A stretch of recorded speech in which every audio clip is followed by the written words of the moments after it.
ज्ञानरंजन की कहानी पिता हिंदी साहित्य में एक महत्वपूर्ण स्थान रखती है। यह कहानी पिता पुत्र के बदलते रिश्तों और पीढ़ी के अंतराल को मार्मिक ढंग से चित्रित करती है। उसने अपने बिस्तरे का अंदाज लेने के लिए मात्र आध पल को बिजली जलाई। बिस्तरे फर्श पर बिछे हुए थे। उसकी स्त्री ने सोते सोते ही बड़बड़ाया, आ गए, और बच्चे की तरफ करवट लेकर चुप हो गई।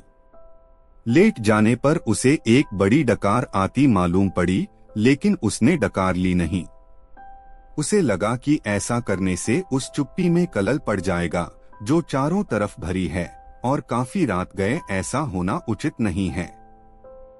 अभी घनश्यामनगर के मकानों के लंबे सिलसिलों के किनारे किनारे सवारी गाड़ी धड़धड़ाती हुई गुजरी। थोड़ी देर तक एक बहुत साफ भागता हुआ शोर होता रहा। सर्दियों में जब यह गाड़ी गुजरती है तब लोग एक प्रहर की खासी नींद ले चुके होते हैं। गर्मियों में 11:30 का कोई विशेष मतलब नहीं होता। यूं उसके घर में सभी जल्दी सोया करते, जल्दी खाया और जल्दी उठा करते हैं। आज बेहद गर्मी है। रास्ते भर उसे जितने लोग मिले उन सबने उससे गर्म और बेचैन कर देने वाले मौसम की ही बात की। कपड़ों की फजीहत हो गई। बदहवासी, चिपचिपाहट और थकान है। अभी जब सवारी गाड़ी शोर करती हुई गुजरी तो उसे ऐसा नहीं लगा कि नींद लगते लगते टूट गई हो जैसा जाड़ों में प्रायः लगता है, बल्कि यूं लगा कि अगर सोने की चेष्टा शुरू नहीं की गई तो सचमुच देर हो जाएगी। उसने जम्हाई ली। पंखे की हवा बहुत गर्म थी और वह पुराना होने की वजह से चिढ़ाती सी आवाज भी कर रहा है। उसको लगा दूसरे कमरों में भी लोग शायद उसकी ही तरह जम्हाइयां ले रहे होंगे, लेकिन दूसरे कमरों के पंखे पुराने नहीं हैं। उसने सोचना बंद करके अन्य कमरों की आहट लेनी चाहिए। उसे कोई बहुत मासूम सी ध्वनि भी 1-1.5 मिनट तक नहीं सुनाई दी, जो सन्नाटे में काफी तेज होकर आ सकती हो। तभी पिता की चारपाई बाहर चरमराई। वह किसी आहट से उठे होंगे। उन्होंने डांटकर उस बिल्ली का रोना चुप कराया जो शुरू हो गया था। बिल्ली थोड़ी देर चुप रहकर फिर रोने लगी। अब पिता ने डंडे को गच पर कई बार पटका और उस दिशा की तरफ खदेड़ने वाले ढंग से दौड़े जिधर से रोना आ रहा था और हट्टहट चिल्लाए। जब वह घूम फिरकर लौट रहा था तो पिता अपना बिस्तर बाहर लगाकर बैठे थे। कनखी से उसने उन्हें अपनी गंजी से पीठ का पसीना रगड़ते हुए देखा और बचता हुआ वह घर के अंदर दाखिल हो गया। उसे लगा कि पिता को गर्मी की वजह से नींद नहीं आ रही है, लेकिन उसे इस स्थिति से रोष हुआ। सब लोग पिता से अंदर पंखे के नीचे सोने के लिए कहा करते हैं, पर वह जरा भी नहीं सुनते। हमें क्या भोगे कष्ट। कुछ देर पड़े रहने के बाद वह उठा और उसने उत्सुकतावश खिड़की से बाहर झांका। सड़क की बत्ती छाती पर है। गर्मियों में यह बेहद अखर जाता है। पिता ने कई बार करवटें बदली, फिर शायद चैन की उम्मीद में पाटी पर बैठ पंखा झलने लगे हैं। पंखे की डंडी से पीठ का वह हिस्सा खुजाते हैं जहां हाथ की उंगलियां दिक्कत से पहुंचती हैं। आकाश और दरख्तों की तरफ देखते हैं। रिलीफ पाने की किसी बहुत हल्की उम्मीद में शिकायत उगलते हैं, बड़ी भयंकर गर्मी है, एक पत्ता भी नहीं डोलता। उनका यह वाक्य जो नितांत व्यर्थ है, अभी अभी बीते क्षण में डूब गया। गर्मी बरकरार है और रहेगी, क्योंकि यह जाड़े बरसात का मौसम नहीं है। पिता उठकर घूमने लगते हैं। 1 या 2 बार घर का चक्कर चौकीदारों की तरह हो करते हैं लगाते हैं, ताकि कोई सेंधवेंध न लग सके। लौटकर थके स्वर में हे ईश्वर कहते हुए उंगली से माथे का पसीना काटकर जमीन पर चुवाने लगते हैं। बड़ा गजब है, कमरे की एक दीवार से टिककर बैठ जाने पर वह काफी तनाव में सोचने लगा। अंदर कमरों में पंखों के नीचे घर के सभी दूसरे लोग आराम से पसरे हैं। इस साल जो नया पेडेस्टल खरीदा गया है वह आंगन में दादी अम्मा के लिए लगता है। बिजली का मीटर तेज चल रहा होगा, पैसे खर्च हो रहे हैं, लेकिन पिता की रात कष्ट में ही है।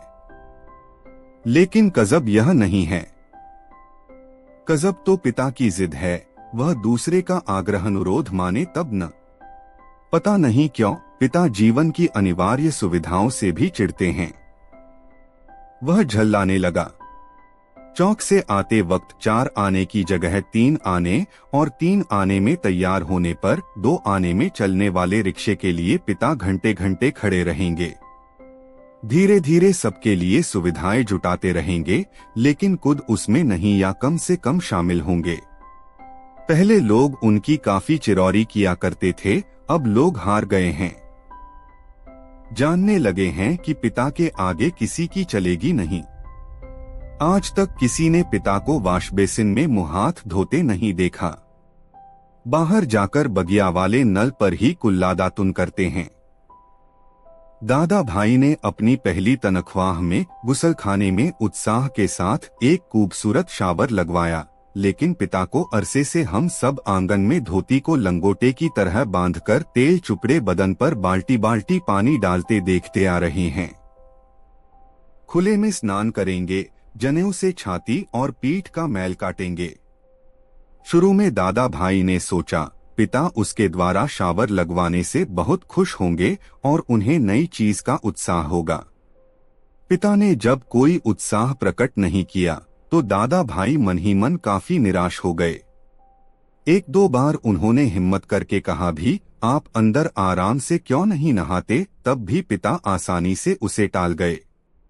लड़कों द्वारा बाजार से लाई बिस्किटें, महीने फल पिता कुछ भी नहीं लेते। कभी लेते भी हैं तो बहुत नाक भौं सिकोड़कर उसके बेस्वाद होने की बात पर शुरू में ही जोर दे देते हुए। अपनी अमावट गजक और दाल रोटी के अलावा दूसरों द्वारा लाई चीजों की श्रेष्ठता से वह कभी प्रभावित नहीं होते। वह अपना हाथ पाव जानते हैं, अपना अर्जन, और उसी में उन्हें संतोष है।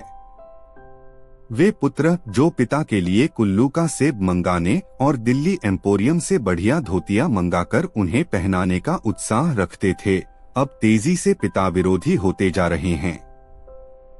सुखी बच्चे भी अब गाहे मुंह खोलते हैं और क्रोध उगल देते हैं।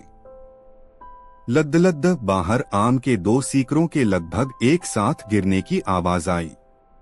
वह जानता है पिता आवाज से स्थान साधने की कोशिश करेंगे। टटोलते टोलते अंधेरे में आम खोजेंगे और खाली गमले में इकट्ठा करते जाएंगे। शायद ही रात में 1-2 आम उसके चूक जाते हैं, ढूंढने पर नहीं मिलते, जिनको सुबह पा जाने के संबंध में उन्हें रात भर संदेह होता रहेगा। दीवार से काफी देर एक ही तरह टिके रहने से उसकी पीठ दुखने लगी थी। नीचे रीढ़ के कमर वाले हिस्से में रक्त की चेतना बहुत कम हो गई। उसने मुद्रा बदली। बाहर पिता ने फाटक खोलकर सड़क पर लड़ते चिचियाते कुत्तों का हड़काया। उसे यहाँ बहुत खींच हुई। कई बार कहा, मोहल्ले में हम लोगों का सम्मान है, 4 भले लोग आया जाया करते हैं, आपको अंदर सोना चाहिए, ढंग के कपड़े पहनने चाहिए और चौकीदारों की तरह रात को पहरा देना बहुत ही भद्दा लगता है, लेकिन पिता की अड़ में कभी कोई झोल नहीं आता। उल्टा सीधा पता नहीं कहा किस दर्जी से कुर्ता कमीज सिलवा लेते हैं। टेढ़ी जेब, सदरी के बटन ऊपर नीचे लगा, सभा सोसाइटी में चले जाएंगे। घर भर को बुरा लगता है।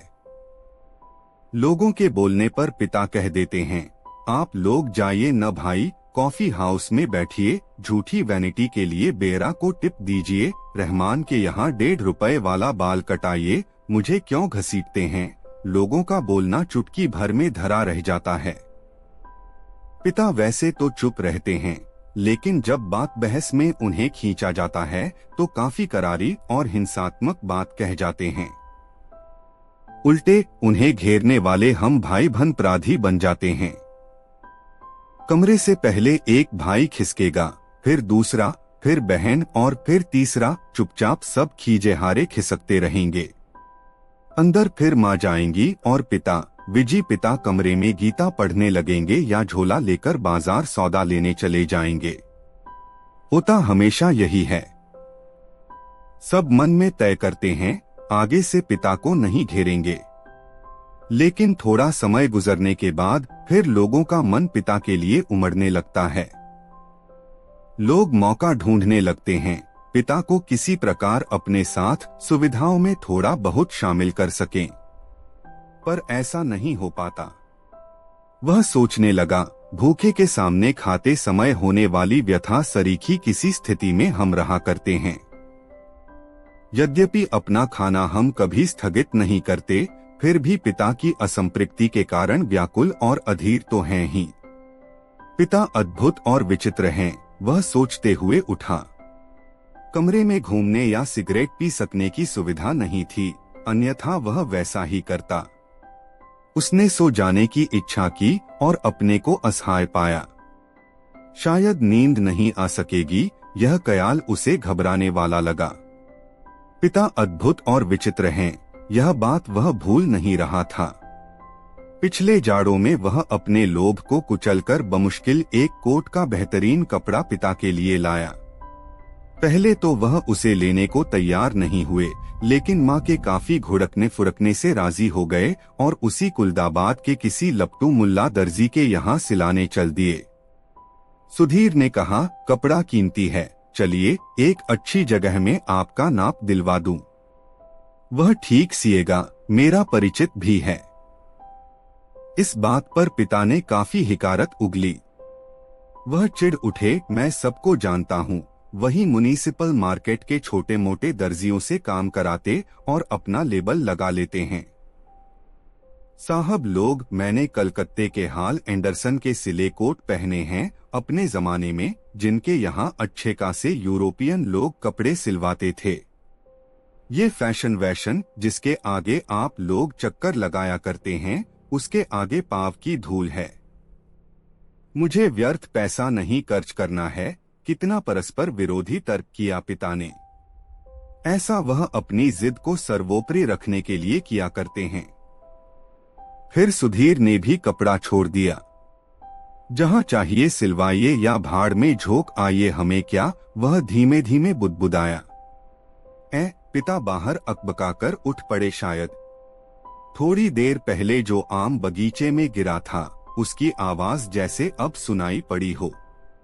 वह खिड़की के बाहर देखने लगा, किंचित टिका सा। पीठ के पसीने से बनियान चिपक गई थी। बेहद घुटती हुई गर्मी, मन उसका मथा जाता था। बीवी पड़ी आराम से सो रही है, इसे कुछ पता नहीं।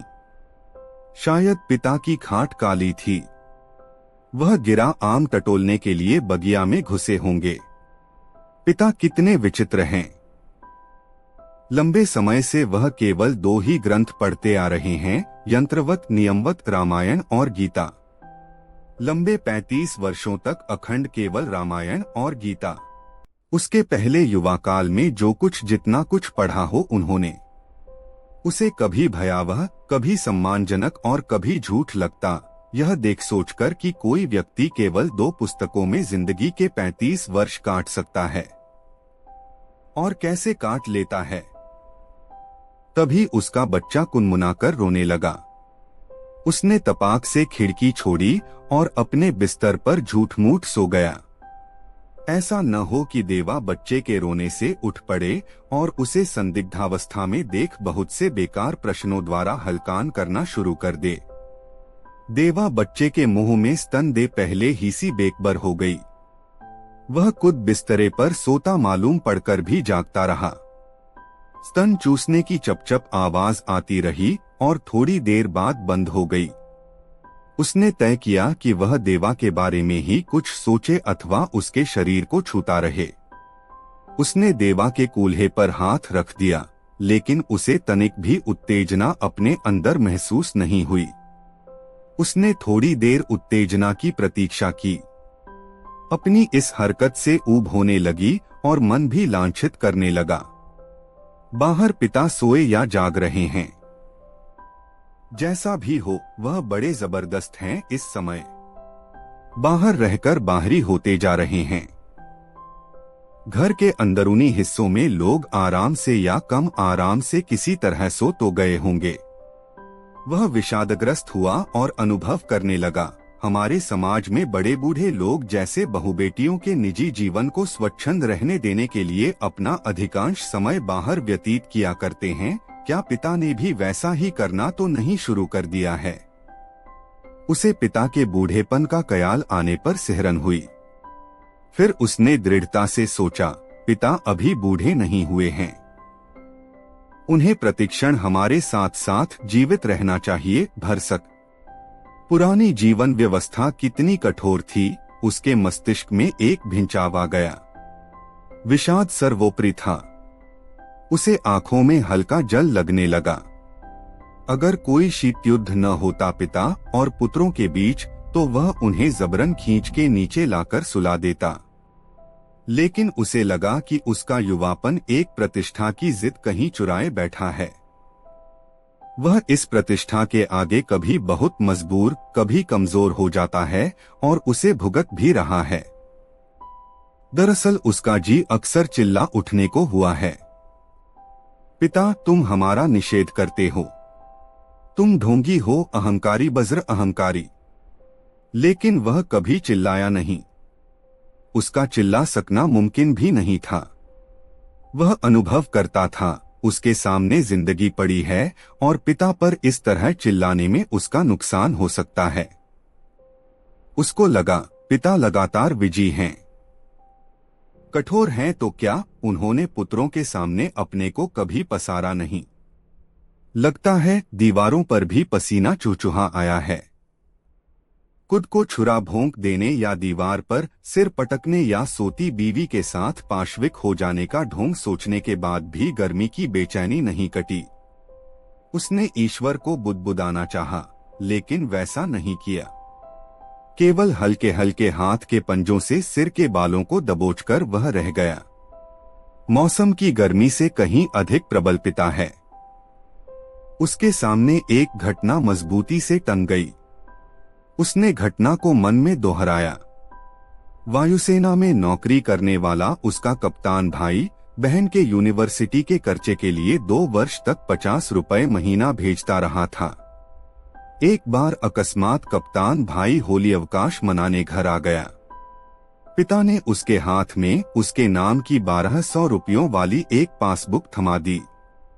सबको यह बड़ा आकस्मिक लगा। कप्तान भाई को हैरत हुई और हल्की खुशी भी कि एकाएक काफी रुपए मिल गए। लेकिन इस बात से उसे दुख और पराजय का भान भी हुआ। उसने अपने को छोटा महसूस किया। 2 वर्ष तक बहन के लिए उसने जो थोड़ा बहुत किया, वह सब एक पल में घटकर नगण्य हो गया। फिर भी वह अनुभव कर रहा था, कप्तान भाई ज्यादा सोचते नहीं, खिलाड़ी तबीयत के हैं, यान की तरह चुटकी में धरती छोड़ देते हैं। कितने मस्त हैं कप्तान भाई। उसे लगा पिता एक बुलंद भीमकाय दरवाजे की तरह खड़े हैं, जिससे टकराट कराकर हम सब निहायत पिद्दी और दयनीय होते जा रहे हैं। इस घटना को याद करके और पिता के प्रति खिन्न हो जाने पर भी उसने चाहा कि वह खिड़की से पिता को अंदर आकर सो रहने के लिए आग्रहपूर्वक कहे, लेकिन वह ऐसा नहीं कर सका। वह असंतोष और सहानुभूति दोनों के बीच असंतुलित भटकता रहा। न लोकोशेड से उठती इंजनों की शंटिंग ध्वनि, न कंक्रीट की ग्रैंड ट्रंक पर से होकर आती धूमनगंज की ओर इक्के दुक्के लौटते इक्कों के घोड़ों की टापें, न झगड़ते कुत्तों की भौंक भांक। बस कहीं उल्लू एक गति, एक वजन और विभत्सता में बोल रहा है। रात्रि में शहर का आभास कुछ पलों के लिए मरसा गया है। उसको उम्मीद हुई कि किसी भी समय दूर या पास से कोई आवाज अकस्मात उठ आएगी, घड़ी टंटना जाएगी या किसी दौड़ती हुई ट्रक का तेज लंबा हॉर्न बज उठेगा और शहर का मरा हुआ आभास पुनः जीवित हो जाएगा। पूरा शहर कभी नहीं सोता या मरता। बहुत से सोते हुए जान पड़ने वाले भी संक्षिप्त ध्वनियों के साथ या लगभग ध्वनिहीनता के बीच जगे होते हैं। रात काफी बीत चुकी है और इस समय यह सब सोचना सिवाय सोने के कितना निरर्थक है। शायद पिता औंध गए हैं। करवट बदलने से उत्पन्न होने वाली खाट की चरमराहट, आम टटोलते समय सूखी अधसूखी पत्तियों के कुचलने की आवाज, लाठी की पटक, मकान के फेरे के वक्त की खांस खखार, कुत्ते बिल्लियों को हड़काना, कुछ सुन नहीं पड़ रहा है। इस विचार से कि पिता सो गए होंगे, उसे परम शांति मिली और लगा कि अब वह भी सो सकेगा। शीघ्र नींद के लिए उसने टकटकी बांधकर पंखे की तरफ देखना शुरू किया। गर्म हवा के बावजूद दिन भर की व्यर्थ थकान और सोच विचार से पस्त हो जाने की वजह से वह नींद में चित्त हो गया। थोड़े समय उपरांत वह एकाएक उचककर उठ बैठा। उसने चारों तरफ कुछ देख पाने के लिए कुछ क्षणों तक गड़े हुए अंधेरे को घूरा। हुआ यह कि उसे शरीर में एकाएक बहुत गर्मी सी लगी थी और अजीब सी सरसराहट हुई। शायद पसीने से भीगी टांग पत्नी के बदन से छू गई थी। मुंह में बुरा सा स्वाद भर आया था। किसी बुरी बीमारी के कारण अक्सर ऐसा हो जाया करता है। उठकर उसने 2-3 कुल्ले किए और ढेर सारा ठंडा पानी पिया। इतना सब कुछ वह अधनींद में ही करता रहा। आंगन से पानी पीकर लौटते समय उसने इत्मीनान के लिए खिड़की के बाहर देखा। अब तक नींद जो थोड़ी बहुत थी, काफूर हो गई। पिता सो नहीं गए हैं अथवा कुछ सोकर पुनः जगे हुए हैं, पता नहीं। अभी ही उन्होंने हे राम तू ही सहारा है कहकर जम्हाई ली है। ऐसा उन्होंने कोई दबकर नहीं किया। रात के लिहाज से काफी शोर उठाते कहा है। शायद उन्हें इत्मीनान है कि घर में सभी लोग निश्चित रूप से सो रहे हैं। पिता ने अपना बिस्तरा गोल मोड़कर खाट के एक सिरे पर कर लिया है और वही सुराही से प्याले में पानी ले लेकर अपनी खटिया की बाँध तर कर रहे हैं। सुराही से खाट तक और खाट से सुराही तक बार बार आते जाते हैं। बहुत बार ऐसा करने पर खाट का बाँध तर हुआ है। इसके बाद उन्होंने पानी पिया और पुनः एक बड़ी आवाजदार जम्हाई के साथ लिपटे हुए बिस्तरे का सिरहाना बना निखरी खटिया पर लेट गए। तड़का होने में पता नहीं कितनी देर थी। थोड़ी देर बाद पंखा जमीन पर गिराकर उनका दाया हाथ खटिया की पाटी से झूलने लगा। चारों तरफ धूमिल चांदनी फैलने लगी है। सुबह जो दूर है के भ्रम में पश्चिम से पूर्व की ओर कौवे कावकाव करते उड़े। वह खिड़की से हटकर बिस्तरे पर आया। अंदर हवा वैसी ही लू की तरह गर्म है। दूसरे कमरे स्तब्ध हैं। पता नहीं बाहर भी उमस और बेचैनी होगी। वह जागते हुए सोचने लगा, अब पिता निश्चित रूप से सो गए हैं शायद। पिता कहानी की मूल संवेदना पीढ़ी के अंतराल और बदलते मूल्यों को दर्शाती है। यह कहानी एक ऐसे पिता की कहानी है जो अपने बेटे के बदलते व्यवहार से परेशान है। यह कहानी पिता पुत्र के बदलते रिश्तों को दर्शाती है। पिता अपने बेटे से प्यार करते हैं, लेकिन उन्हें लगता है कि उनका बेटा उनसे दूर हो रहा है। यह कहानी पिता के अकेलेपन को दर्शाती है। पिता को लगता है कि उनका बेटा उन्हें अकेला छोड़ रहा है। यह कहानी मूल्यों के टकराव को दर्शाती है। पिता और बेटे के मूल्यों में अंतर है, जिसके कारण उनके बीच तनाव पैदा होता है।